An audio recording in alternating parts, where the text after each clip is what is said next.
I thought I'd do a little check-in on one of my New Year's resolutions this year, which is to always end work on time, both at my day job and on side gigs that I do. I do a lot of tutoring, and what really woke me up to the idea of maybe I shouldn't put in so much extra time was that I couldn't find time to go to my favorite vacation spot last year. I mean, I did a good amount of traveling last year. Don't get me wrong, but there was one more trip that I could have taken, and I didn't have enough time to do that. And I was thinking about, well, actually, I had a roommate. He has left the apartment now, but I had a roommate right after Christmas. He had mentioned that he needed to end work on time as well. He's in a different line of work than I am, but he needs to end work on time as well. And he had calculated how many extra hours he had put at his job last year, and he made me do the same calculation. And I have a lot of tutoring clients, and I practically never end on time. The reason being that I hardly ever have consecutive clients, so there's never a pressure that, oh my god, if I don't end on time, my next client is going to be late. Usually there's a commute between the two, and I give myself a good, at least half an hour to an hour, so there's a lot of wiggle room, right? The problem is that here's the problem. So I did the calculation, and it was an extra 2 hours every week at least, I would estimate. Sometimes more, because sometimes on a 2 hour session, if I don't have anything else to do, I often go 2.5 to 3 hours. It's not unheard of for me to go even more than 3 hours. So I estimated it was 2 hours a week, and over the course of 50 weeks, that's 100 hours that I'm giving up for no apparent reason. And 100 hours, that's like 2.5 work weeks, right? Well, you might counter-argue that, it's not like I can coagulate all that extra time together to go on my trip, and that's true, but the problem is that oftentimes when I put in those extra hours, the students get what they need, and then I don't get the additional sessions that I probably could have gotten.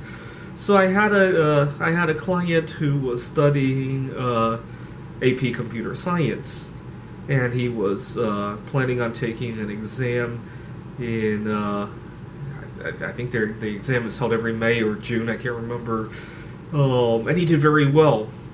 And I was trying to go the extra mile with him because the pay was pretty good, and he had a younger brother, and I was hoping to get him as a client.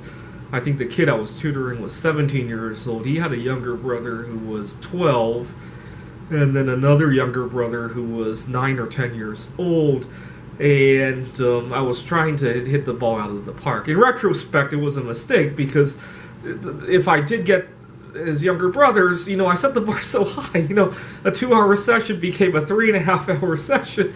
When I do get the younger brothers, what am I going to do? In retrospect, it was a mistake, but at the time, it just felt good.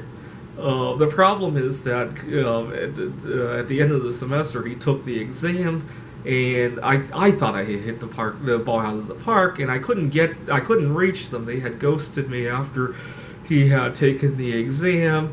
And when I got them again, they were having a good time. I think they went to some tropical climate. I don't know. It certainly wasn't Gdansk Bay. They went on a vacation in some tropical climate, and I was happy for them. But then I thought about, I shouldn't have put those extra hours, because if they had needed more tutoring, I could have gotten these hours. And another problem is that it's just too casual. So one time, I had another client. This is a kid. He's 6, 7 years old. And I had him between 7 and 8 p.m., but I really, really needed to end 8 p.m. sharp, because I needed to head out to Ellensburg to view something in the night sky at 10 o'clock. And I really wanted to end 8 sharp so I could make that drive. And I got to the kids' home at 6:40 or so. I wasn't expecting to start right away. I knew they would be in the middle of something. They were eating dinner, and his mom tries to rush him to finish his dinner, even though there was another 20 minutes before the session, and he almost choked to death. It just goes to show how tricky some of these. I should have sat in the car. But I really needed to end sharp, and I know they always go 10 minutes over, and that's what I meant by setting the bar too high. As soon as I go 10 minutes over, that becomes the norm, so the extra usually compounds on top of what was already extra before, and when I added it all up over the last, since I've been doing the tutoring, so 10 plus years, I've easily thrown away at least several good vacations in terms of going over, and I really don't want to do that anymore. 3 weeks ago, I had another client. Again, this is at a tutoring center, actually. I was on the road. I had something going on I had a meeting at the university that I work at, and then I had 30 minutes until I could had to start with the client. I pulled up to a Whole Foods to get some lunch, and I go to the tutoring center, and I sit down to eat, and the student shows up early, and he's totally expecting me to start, and I shove down my lunch, and I choke, and I ended up spitting into the garbage can. And it's just really a no-win situation. I wish I had never started doing extra, because it's very hard to pull it back. So one trick I find myself doing now when I get a new client, let's say I get a new client and it's a 1-hour session, right? I try to tell myself, Andrew, if you go 1 minute over this time, you're going to have to go 1 minute over for the rest of your sessions with this client. And if it's a freshman that I'm dealing, a high school freshman, and I'm working with him through his senior year, 4 years, right?